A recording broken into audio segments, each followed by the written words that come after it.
जयदीप आपटे नाम तो सुना ही होगा। होय, मालवणमध्ये शिवरायांचा जो पुतळा कोसळला त्या पुतळ्याचा शिल्पकार 8 दिवसांपासून फरार असलेला आपटे अखेर पोलिसांच्या जाळ्यात अडकलेला आहे। त्याला 10 सप्टेंबर पर्यंत पोलीस कोठडीही सुनावली। मात्र यावेळी कोर्टात झालेला युक्तिवाद जेवढा इंटरेस्टिंग आहे तेवढंच आपटेच्या अटकेवरून सुरू झालेलं राजकारण देखील पाहूया। 8 दिवस गुंगारा देणाऱ्या जयदीप आपटेची पोलीस कोठडीत रवानगी झाली आहे। मालवणच्या राजकोट किल्ल्यावर कोसळलेला पुतळा ज्या हातांनी घडवला होता त्या हातात अखेर बेड्या पडल्या। कुटुंबाला भेटण्यासाठी घरी आलेल्या जयदीप आपटेला ताब्यात घेऊन कल्याण पोलिसांनी सिंधुदुर्ग पोलिसांच्या स्वाधीन केलं। मालवण दिवाणी न्यायालयानं त्याला 10 दिवसांची पोलीस कोठडी सुनावली आहे। दरम्यान सुनावणी दरम्यान जयदीप आपटेच्या वकिलांनी काय युक्तिवाद केला तो ऐकाच। जयदीप आपटेचे वकील, पुतळा कोसळला ही नैसर्गिक घटना आहे। पुतळा पोकळ होता, त्यात जोरदार वारे वाहत होते। पुतळा पडावा असा शिल्पकाराचा उद्देश नव्हता। आपल्या अशिलावर थेट गुन्हा दाखल केला गेला। पुतळ्याला जोड दिलेल्या जागी गंज पकडला होता। पुतळा पडला तेव्हा पर्यटक त्या ठिकाणी नव्हते। FIR मध्ये कुणालाही इजा झाल्याची नोंद नाही, त्यामुळे कुठलंही कलम लागू होत नाही।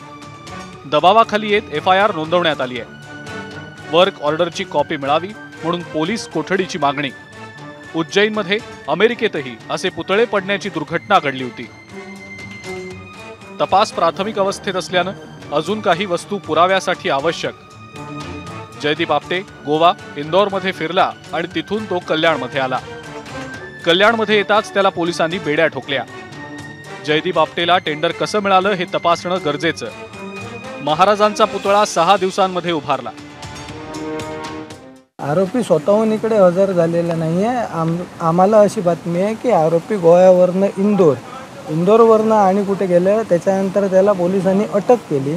एवढंच जर असेल तर आरोपी हा ज्या दिवशी गुन्हा झाला असता त्या दिवशी तो हजर झाला असता आणि त्याने सांगितलं नसतं की बाबा आमची ह्याच्यात काही चुकी नाही आहे, परंतु तो फरार राहिला आणि त्याच्यामुळे पोलिसांनी आता त्याला अटक करून आज कोर्टासमोर हजर केलं।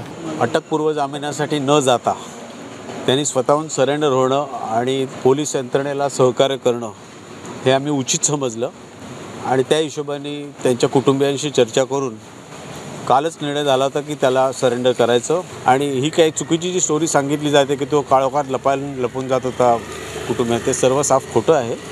तपास यंत्रणेशी सहकार्य करणं, जे काही त्यांच्यावरती आरोप झालेले आहेत ते कसे निराधार आहेत हे सांगणं तपास यंत्रणेला आणि न्यायालयाला सामोरं जाणं न्यायालयाला हे आता आम्ही ठरवलेलं आहे। तिकडे जयदीप आपटेच्या अटकेनंतर जोरदार राजकारण सुरू झालंय। सत्ताधारीच जयदीप आपटेचे बॉस आहेत असा सूर मवियानं आवळलाय, तर उत्तरादाखल मुख्यमंत्र्यांनी ठाण्यातील मेंटल हॉस्पिटलकडे बोट दाखवलंय। छत्रपती शिवाजी महाराजांच्या नावानं ज्यानं बाजार मांडला आणि केला त्या षडयंत्राचे सूत्रधार हे ठाण्यातच आहे। जयदीप आपटे यांना अटक होण्याआधीच सिंधुदुर्गच्या कोर्टामध्ये त्यांच्या जामिनाची तयारी 8 दिवसापासून सुरू आहे आणि त्या संदर्भात ठाण्यातून सूत्र हलत आहेत। थाने में एक हॉस्पिटल भी है ना, थाने में एक हॉस्पिटल भी है, विशेष हॉस्पिटल, तो ऐसे लोगों को वहाँ व्यवस्था हो सकती है। जयदीप आपटे हो या और कोई हो, वो कानून के सामने सब शरीके हैं, कानून से कोई ऊंचा नहीं है। उसको अरेस्ट किया जाएगा, वो कहीं भी जाएगा उसको पकड़ा जाएगा और पकड़ लिया है। तो अभी जो अपोजिशन वाले जो राजनीति कर रहे हैं उनको एक बड़ी चपराक है।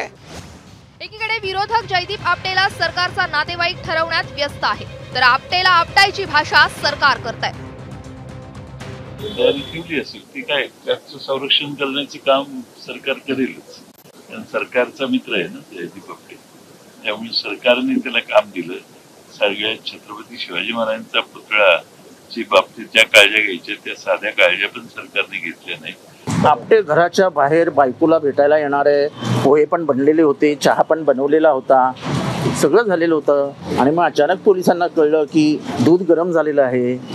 मग पोलीस पोचले आणि मग अटक केली। त्याची चूक असेल तर आपटावंच लागेल ना शेवटी जगा। नावच आपटे आहे, चूक केली असेल त्यांच्या चुकीचं या महाराष्ट्राने काही नुकसान सहन करायचं का?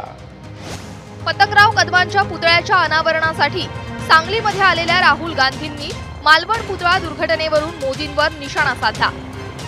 हमारे लिए छत्रपति शिवाजी महाराज आराध्य देव है।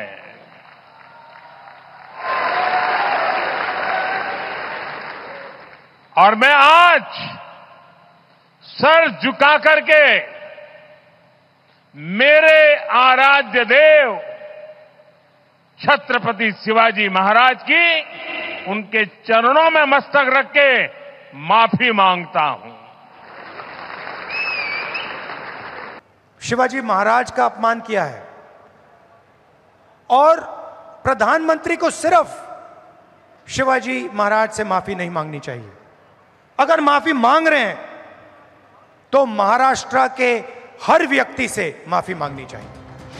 राजकारण किती रंगलं असलं तरी महाराष्ट्राला खालील प्रश्नांची उत्तरं हवी आहेत।